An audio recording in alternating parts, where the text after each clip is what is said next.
हम किसी भी वस्तु को कब ढूंढते हैं? जब वह वस्तु हमारे पास नहीं होती है। आ रहा समझ में? कितने लोगों को समझ में आ रहा है? आप किसी भी वस्तु को कब ढूंढते हो? जब वह वस्तु आपके पास, जोर से बोलिए, नहीं होती है। इसका मतलब प्रत्येक व्यक्ति सुख ढूंढ रहा है। सुख क्यों ढूंढता है? क्योंकि उसके पास सुख नहीं है, इसीलिए वह व्यक्ति सुख की खोज में है, सुख की तलाश में है। कोई समाज में सुख ढूंढता है, कोई परिवार में सुख ढूंढ रहा है, कोई पत्नी में सुख ढूंढता है, कोई पति में सुख ढूंढ रहा है, कोई बच्चों में सुख ढूंढता है, कोई नेता में सुख ढूंढता है, कोई अभिनेता में सुख ढूंढता है, कोई देश में सुख ढूंढता है, कोई अमेरिका में सुख ढूंढ रहा है। तो न जाने कहाँ कहाँ हम सुख ढूंढ रहे हैं, हम सुख की खोज में हैं, लेकिन हमको कहीं भी सुख नहीं मिलता है। इस जगत में आप किसी भी वस्तु को प्राप्त कर लो, इस जगत में आप किसी भी पद पर पहुंच जाओ, कितना ही बड़ा धन ऐश्वर्य प्राप्त कर लो, तब भी आपको सुख नहीं मिलने वाला है। क्यों? क्योंकि भगवान ने इस जगत को बनाया। किसने बनाया? भगवान श्री कृष्ण के द्वारा इस विश्व ब्रह्मांड का निर्माण किया गया।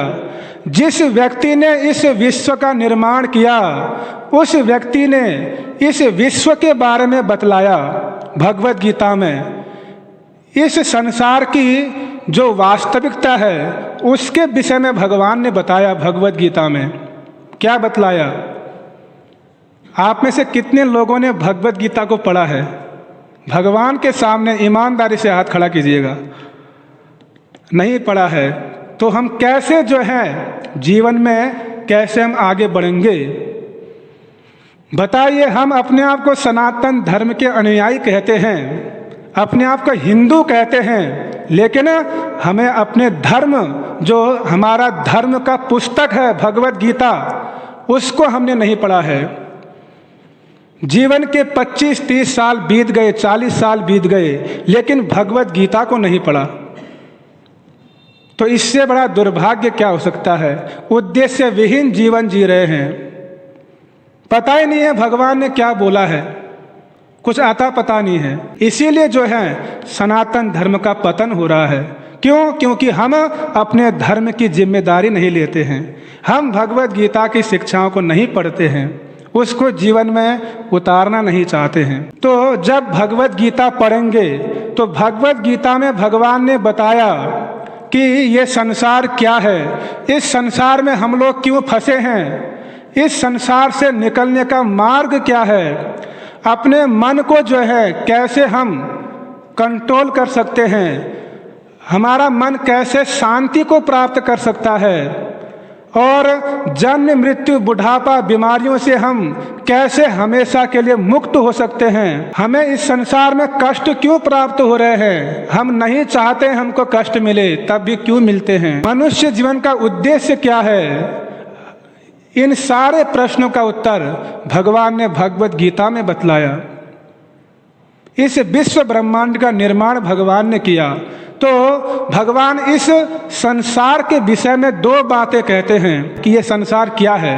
बोलते हैं जन्म मृत्यु जरा व्याधि दुख दोषानुदर्शनम, कि इस संसार में जन्म मृत्यु बुढ़ापा बीमारियां, ये 4 प्रकार के जो महान कष्ट हैं, इनका हर व्यक्ति हर समय दर्शन करता है। दुख दोषानुदर्शनम। कोई भी व्यक्ति नहीं चाहता है कि मैं बूढ़ा बनूं। कितने लोग चाहते हैं आप में से कि हम बूढ़े हो जाएं? चाहते हैं? बूढ़े बाल फूल जाते हैं तब भी बालों को ड्राई करते हैं, काला करते हैं। तो बुढ़ापा कोई नहीं चाहता है। बुढ़ापा कितना बड़ा कष्ट है, लेकिन तब भी बुढ़ापा आता है। कोई भी व्यक्ति मरना नहीं चाहता है, लेकिन मृत्यु आती है। कोई भी व्यक्ति बीमार होना नहीं चाहता है, तब भी बीमारियां आ जाती है। कोई भी व्यक्ति जन्म नहीं लेना चाहता है, जन्म लेने में कितना कष्ट है संसार में। श्रीमद् भागवतम के 3 स्कंद में भगवान कपिल देव अपनी मैया देवहूति को बतलाते हैं कि व्यक्ति को माता के गर्भ के अंदर 9 महीने उल्टा लटक के रहना पड़ता है और उस शिशु, उस बालक को माँ के गर्भ के अंदर बहुत कष्ट होता है जिसका वर्णन करना असंभव है। तो जन्म लेना भी अपने आप में कष्ट है। यानी इस संसार में हम जब से जन्म लिए तब से कष्ट ही शुरू हो गए। यानी जन्म लेते ही व्यक्ति रोना शुरू करता है और जीवन भर रोता रहता है। इससे क्या संकेत मिलता है कि यह संसार क्या है? दुखों का घर है। दुख दोषानु दर्शनम भगवान बोलते हैं गीता में। अब कभी गीता खोली होती तब तो पता चलता। दूसरा, भगवान बोलते हैं दुखालयम अशाश्वतम। ये जगत क्या है? दुखालय, दुखालयम, और अशाश्वतम टेम्परेरी, क्षणिक है। भगवान ने इस जगत के 2 लक्षण बताए। पहला दुखालय, दूसरा अशाश्वतम, क्षणिक, टेम्परेरी। जैसे हिमालय, हिम का आलय जहाँ बर्फ ही बर्फ है, पुस्तकालय जहाँ केवल पुस्तक ही मिलेंगी आपको,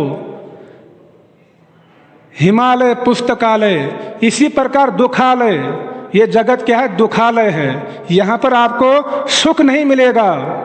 सुख मिलेगा भी तो बहुत मेहनत करने के बाद क्षणिक सुख मिलेगा और उसके बाद भी उसको खोने का भय रहेगा, कहीं ये छीन न जाए। इतना हमने संघर्ष किया, संघर्ष करने के बाद क्षणिक सुख मिला। यानी 2000 रुपया खर्चा करके 1 बूंद जूस मिला हमको। ये जगत की स्थिति है। और अशाश्वतम, ये अशाश्वत, टेम्परेरी है, क्षणिक है। आज है, कल नहीं है।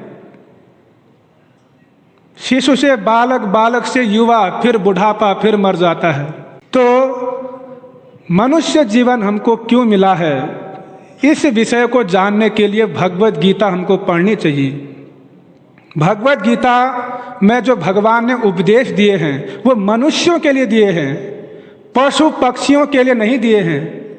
जैसे भारत में जो कानून है, जो संविधान है, संविधान के जो नियम भारत सरकार बनाती है वो किसके लिए बनाती है?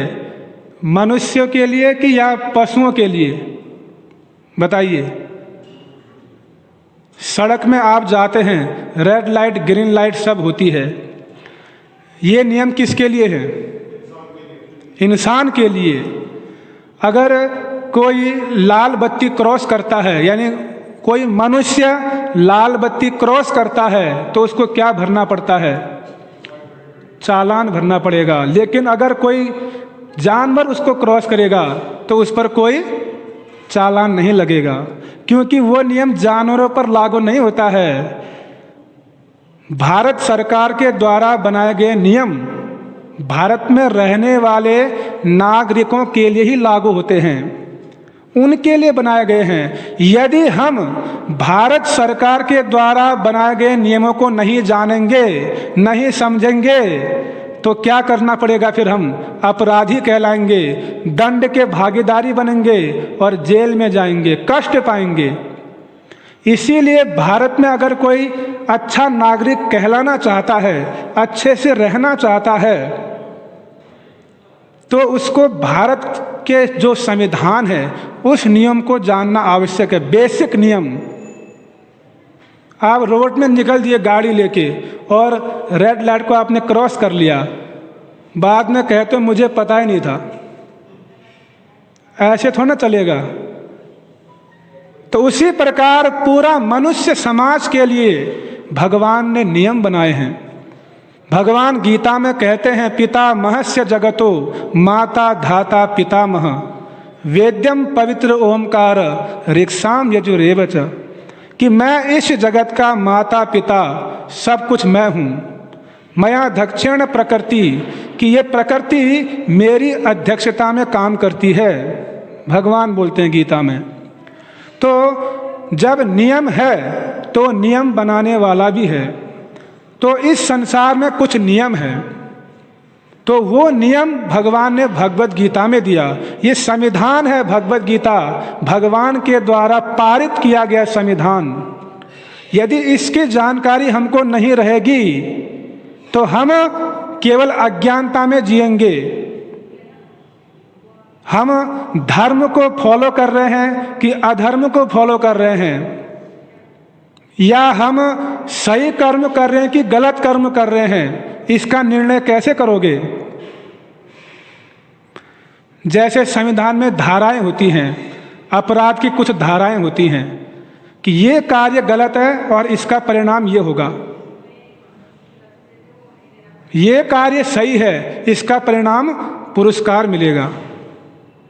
तो उसी प्रकार भगवत गीता कहती है कि ये कार्य गलत है, ये कार्य सही है, इसको करने से बंधन मिलेगा, इसको करने से मुक्ति मिलेगी।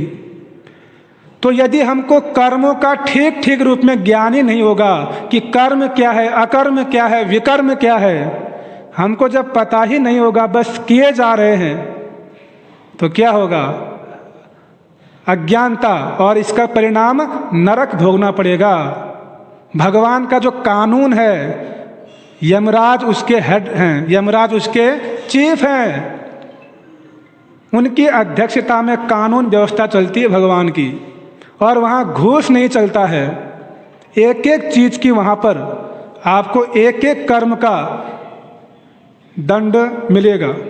जय राधा माधव कुंज बिहारी, गोपी जन वल्लभ गिरिवर धारी। जय राधा माधव कुंज बिहारी। जब भी नैन मूंदो, जब भी नैन खोलो, हरे कृष्ण बोलो, हरे राम बोलो, हरे कृष्ण बोलो, हरे राम बोलो। हरे कृष्णा कृष्ण कृष्ण हरे हरे, हरे राम राम राम हरे हरे।